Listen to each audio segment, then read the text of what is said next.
চাঁদাবাজি করো? জি স্যার, চাঁদাবাজি করি। স্যার ডিলারের নাম আব্দুল রাজ্জাক। সে আমাদের নেতৃত্বে বিএনপির একজন নেতা। সে হচ্ছে মানে আমাদেরকে আমরা হচ্ছে কিনে আনছো। এই পর্যন্ত কয়টা ভ্যান ডাকাতি করছো? স্যার এই পর্যন্ত আমরা 12টা ভ্যান ডাকাতি করছি। আর অটো কয়টা করছো? স্যার অটো আমরা 15টা করছি। মোটর সাইকেল কয়টা করছো? স্যার মোটর সাইকেল 10টা করছি।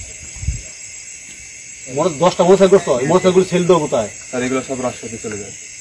এই কার মাধ্যমে নাও? স্যার এটা হচ্ছে আমাদের ডিলার আছে, ডিলারের মাধ্যমে। ডিলারের নাম কি? স্যার ডিলারের নাম আব্দুল রাজ্জাক। সে আমাদের নেতৃত্বে বিএনপির একজন নেতা। সে হচ্ছে সবকিছু মানে আমাদেরকে হ্যান্ডেল করে। তোমরা চাঁদাবাজি করো? জি স্যার, চাঁদাবাজি করি। তোমরা চাঁদাবাজি করো? জি স্যার, চাঁদাবাজি করি। স্যার ডিলারের নাম আব্দুল রাজ্জাক। সে আমাদের নেতৃত্বে বিএনপির একজন নেতা। সে হচ্ছে মানে আমাদেরকে আমরা হচ্ছে কিনে আনছো। এই পর্যন্ত কয়টা ভ্যান ডাকাতি করছো? স্যার এই পর্যন্ত আমরা 12টা ভ্যান ডাকাতি করছি। আর অটো কয়টা করছো? স্যার অটো আমরা 15টা করছি। মোটর সাইকেল কয়টা করছো? স্যার মোটর সাইকেল 10টা করছি। 10টা মোটর সাইকেল করছো? এই মোটর সাইকেল সেল দেবো কোথায়? স্যার এগুলো সব রাজশাহীতে চলে যায়। এই কার মাধ্যমে নাও? স্যার এটা হচ্ছে আমাদের ডিলার আছে, ডিলারের মাধ্যমে। ডিলারের নাম কি? স্যার ডিলারের নাম আব্দুল রাজ্জাক। সে আমাদের নেতৃত্বে বিএনপির একজন নেতা। সে হচ্ছে সবকিছু মানে আমাদেরকে হ্যান্ডেল করে। তোমরা চাঁদাবাজি করো? জি স্যার, চাঁদাবাজি করি।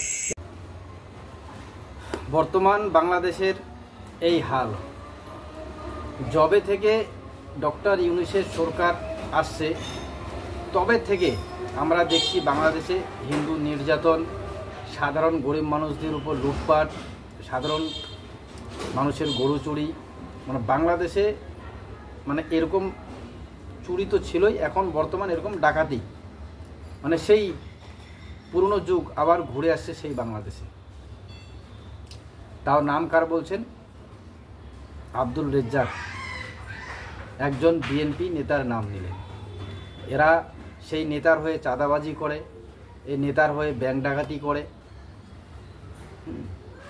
অটো ছিনতাই করে, বাইক চুরি করে, সেগুলো ওই বিএনপি নেতার মাধ্যমেই আবার বাইরে সেল হয়ে যায়।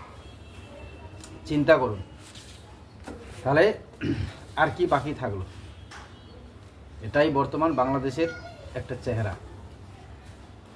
এবং সম্ভবত এর জন্যে বর্তমান সরকার, ইউনূসের যে সরকার, সেই সরকারকে দায়ী করা যায়। কারণ প্রতি মুহূর্তে দেখা যাচ্ছে লুটপাট চলছে। কোথাও মাদ্রাসায় মাটি ফেলবে, সেখানেও চাঁদাবাজি হচ্ছে। এরা বললো প্রকাশ্যে যে হ্যাঁ আমরা চাঁদাবাজিও করি। একবার এর আগে আমি দেখেছিলাম আপনাদেরকে যে মাদ্রাসায় মাটি একজন দান করছে, সেই মাটি আনতে গিয়েও এই বিএনপির নেতা, এই বিএনপির নেতাই কিন্তু সেই মাটির চাঁদাবাজি, সেই মাটি আটকিয়ে দেওয়া হয়েছিল। সেই ভিডিও আমি আপনাদের দেখিয়েছিলাম। তো বর্তমান বাংলাদেশের এই পরিস্থিতি। এবং বিএনপি নেতা বলছি, বিএনপি নেতা মানে রাজনৈতিক একটা নেতা। এই নেতাদের আমলে কিন্তু সব জায়গায় আমি দেখতে পাচ্ছি যে সব জায়গারই কিন্তু একই পরিস্থিতি।